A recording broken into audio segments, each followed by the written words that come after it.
Stampy Sharks, it's Miss Amanda from the library. Happy Native American Heritage Month. Have you ever heard of a totem pole? Did you know that not all tribes make them? Let's learn about them and the Haida tribe in totem poles.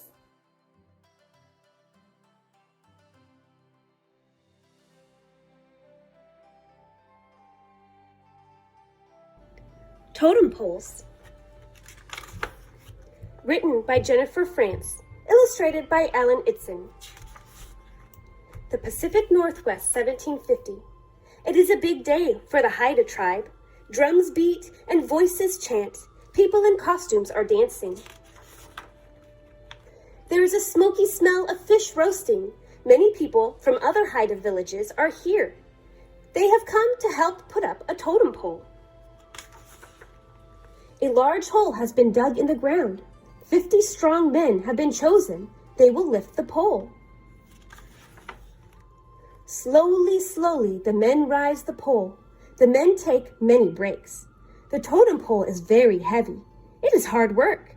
The men must not drop it. That would be bad luck. Voices chant louder and louder. Then everyone cheers. The totem pole is in place. The totem pole is 60 feet high. That's as tall as 10 men. This man made the pole. His tools hang around his neck. It took him a year to make the carvings. He is proud of his work. He gets to do a special dance. Then comes a feast. A feast called a potluck. You say it like this, potluck. A potluck may last for many days. It is held for big events in a tribe, like weddings or births.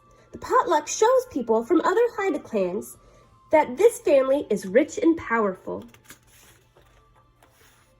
The host family has made fancy plates, bowls, and trays just for the feast. There are gifts for all the guests. The gifts must be very special. They also show that the family is rich and powerful. So does the totem pole. Not all tribes made totem poles, only tribes in the Pacific Northwest. You can see this area on the map. Many tribes settled here. The land was rich with plants and animals. So were the rivers and the sea. People fished for salmon, and they hunted sea lions. They also hunted deer and bear. They used animal skins to make clothes. They used tree to build houses and fires. They also used trees to make totem poles. They were carved from red cedar trees. An old legend said that the first totem pole came from the sea. Have you ever seen driftwood? The knots and twists can look like faces or animals. Sometimes driftwood looks like it has been carved by a person. Driftwood may have given people the idea to make totem poles. Carvers used simple tools like axes and chisels. They were made of shell, stone, wood, and animal bones and teeth. Many totem poles were painted. The paints were made from crushed rocks and plants. It could take a whole year to make one pole. Each totem pole told a story. The animals on the pole were part of the story. One hidden legend was about a young man and a killer whale. This man's name was Nanha Sinjat. One day, his wife was by the water. All at once, a killer whale rose up. It grabbed her and took her far below. The whale wanted to make her his bride.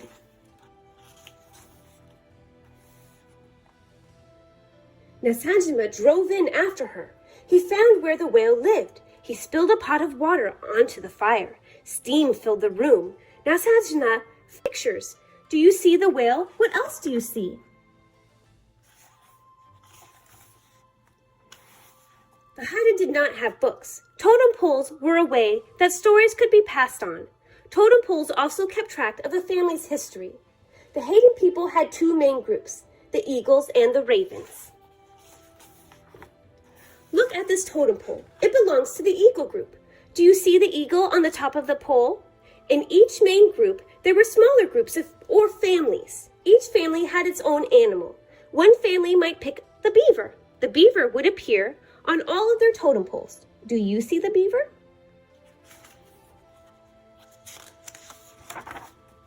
Sometimes families had more than one animal. If they beat an enemy, they took on that animal too. If a man from a beaver family married a woman from a frog family, then their pole could have a beaver and a frog on it. The animals were passed down in the family. The totem poles were like a coat of arms. They told who the family was. Totem poles were also used to mark off land, kind of like flags. Totem poles always faced the shoreline. This is because people traveled by canoe. When visitors got to the shore, they saw a totem pole. They knew that people lived there. Some poles had watchmen on the very top. These poles were on the front of Hayden houses. The watchmen were to keep the house safe. Sometimes totem poles were put up in honor of dead chiefs. Some even held the ashes of the dead person. There were also shame poles. They were to embarrass people in the tribe who did not pay debts. Many of the old totem poles have worn away over time. Today, there are new totem pole carvers.